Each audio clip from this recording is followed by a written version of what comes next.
Good morning दोस्तों। I hope आप अपने लाइफ में बेटर कर रहे होंगे। आज के वीडियो में हम लिटरेरी टर्म्स के बारे में स्टडी करेंगे एंड इस वीडियो के नोट्स के लिए आपको इस नंबर पर व्हाट्सएप करना है, क्योंकि सिर्फ वीडियो देख लेने से कुछ नहीं होगा, आपको आंसर राइटिंग भी सीखना चाहिए। लिटरेरी टर्म्स दोस्तों ये स्पेसिफिक वर्ड्स होते हैं जो किसी भी लिटरेरी वर्क को समझने में हमारी हेल्प करते हैं। मेटाफर, सिमली और हाइपरबोले इसके कुछ मेजर एग्जाम्पल्स हैं। वैसे तो इंग्लिश लिटरेचर में कई सारे लिटरेरी टर्म्स हैं, बट हम यहाँ कुछ मेजर लिटरेरी टर्म्स के बारे में ही स्टडी करेंगे, जिनमें शामिल है alliteration, archaism, assonance, cacophony, conceit, elision, euphony, hyperbole, imagery, metaphor, metonymy, onomatopoeia, oxymoron, personification, paradox, pun, simile, refrain, सिनेडोची। दोस्तों अब हम इन्हें वन बाय वन समझने की कोशिश करेंगे। एलिट्रेशन दोस्तों यह कॉन्सोनेंट साउंड का रिपीटेशन होता है। For example, the fair bridge blue. अगर आप इस सेंटेंस में ध्यान दें तो यहाँ ब्रिज में बी एंड ब्लू में भी बी है, जो कि सेम कॉन्सोनेंट है एंड ये दोनों एक जैसा साउंड प्रोड्यूस करते हैं। एजोनेंस दोस्तों एलिट्रेशन की तरह ये भी सेम साउंड प्रोड्यूस करते हैं, बट यहाँ साउंड वोवेल की होती है। For example, cloud, crowd. अगर आप यहाँ ध्यान दें तो ये दोनों वर्ड्स में ही वो है जो सेम साउंड प्रोड्यूस करते हैं। आर्काइज्म दोस्तों यह ओल्ड वर्ड्स को रिप्रेजेंट करता है जो हमारे एंशियंट राइटर्स यूज किया करते थे। आपने बुक में दी वर्ड तो बहुत बार देखा होगा, जिसका प्रेजेंट में मीनिंग होता है यू। केकोफोनी दोस्तों यह साउंड्स का मिक्सचर होता है जो हार्श और अनप्लीजेंट होता है। फॉर एग्जाम्पल, आप इस सेंटेंस को रीड कीजिए, आउट डेम्ड स्पोर्ट, आउट आई से। अगर आप इस सेंटेंस को रीड करें तो ये काफ़ी ज़्यादा हार्श साउंड प्रोड्यूस करता है, जो कि केकोफोनी का एग्जाम्पल है। कंसीट दोस्तों इसका यूज उन थिंग्स को कंपेयर करने के लिए किया जाता है जो एक दूसरे से बिल्कुल ही डिफरेंट होते हैं। इसका यूज मेटाफिजिकल पोएट्स काफ़ी ज़्यादा करते थे। For example, lovers, cents.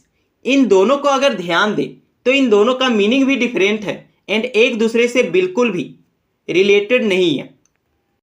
Allison दोस्तों यह साउंड्स या वर्ड्स का ओमिशन होता है। For example, fallen. अगर आप ध्यान दें तो यहाँ ई वर्ड को ओमिट कर लिया गया है, मतलब कि हटा दिया गया है। यूफोनी दोस्तों यह वर्ड्स का कॉम्बिनेशन होता है ताकि एक प्लीजेंट साउंड क्रिएट किया जा सके। टुमारो एंड टुमारो इसका एक फाइन एग्जाम्पल है। अब आपको यह कमेंट करना है यह किस वर्क से लिया गया है। हाइपरबोले दोस्तों यह लिटरेरी इफेक्ट के लिए एम्फेसिस को डिनोट करता है। सिंपल वर्ड में कहूँ तो यह वैसे सेंटेंस को रिप्रेजेंट करता है जो रियल लाइफ में बिल्कुल भी पॉसिबल नहीं है। For example, I am so strong that I can lift a mountain.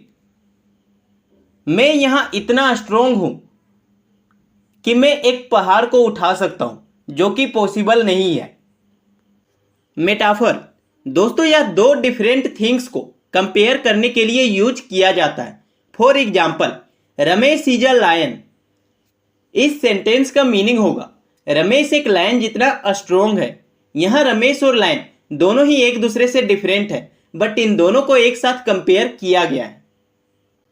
Simli दोस्तों यह भी मेटाफर की तरह फिगर ऑफ स्पीच है जो दो डिफरेंट थिंग्स को कंपेयर करता है, बट यहाँ लाइक और एज जैसे वर्ड का यूज किया जाता है। For example, Ramesh is like a lion. कहने का मतलब है रमेश एक लायन जैसा स्ट्रोंग है। ओनोमेटोपोइया दोस्तों यह उन वर्ड्स को रिप्रेजेंट करता है जो अपने साउंड को ही इमिटेट करते हैं जिन्हें ये डिस्क्राइब करता है। फॉर एग्जाम्पल, मियाँ।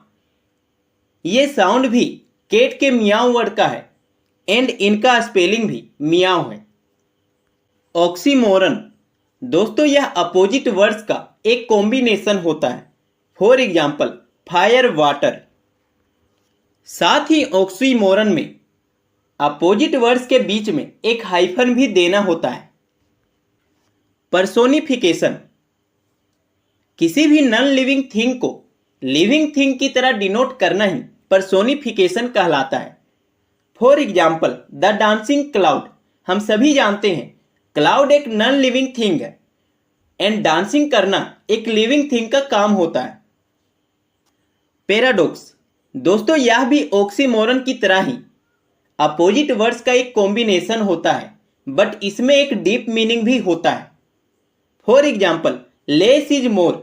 अगर आप ध्यान दें तो लेस और मोर एक दूसरे के अपोजिट है, बट इस सेंटेंस का हिंदी में मीनिंग कम ही अधिक होता है। कहने का मतलब है जो हमें प्राप्त होता है उसी में हमें संतुष्टि रखनी चाहिए। पन दोस्तों यह वर्ड्स का एक प्ले है जिसमें दो या अधिक वर्ड्स का साउंडिंग सेम होता है। For example note, tail. ये दोनों वर्ड्स ही एक दूसरे से डिफरेंट है बट साउंडिंग सेम है। रिफ्रेन दोस्तों यह किसी पोयम में किसी लाइन या फ्रेज के रिपीटेशन को रिप्रेजेंट करता है। फॉर एग्जाम्पल इस स्टांजा में यह लाइन 2 बार रिपीट हुआ है, जो रिफ्रेन का एक फाइन एग्जाम्पल है। सिनेडोची यह एक लिटरेरी टर्म है जहां एक पार्ट पूरे होल थिंग को या पूरा होल थिंग किसी एक पार्ट को रिप्रेजेंट करता है। For example I bought new wheels. यहाँ व्हील्स का मतलब पहिया नहीं बल्कि कोई व्हीकल है। इमेजरी यह एक लिटरेरी डिवाइस है जिसका यूज किसी लिटरेरी पार्ट को इफेक्टिव बनाने के लिए किया जाता है। For example the air smelled salty. Metonymy यह एक लिटरेरी टर्म है जहां एक थिंग को किसी दूसरे थिंग से कंपेयर करके रिप्रेजेंट किया जाता है। For example the pen is mightier than the sword. तो दोस्तों जैसा कि वीडियो समाप्त हो चुका है, मुझे आशा है इस वीडियो से आपको काफ़ी हेल्प मिलेगा एंड इस वीडियो के PDF के लिए इस नंबर पर व्हाट्सएप करना ना भूलें।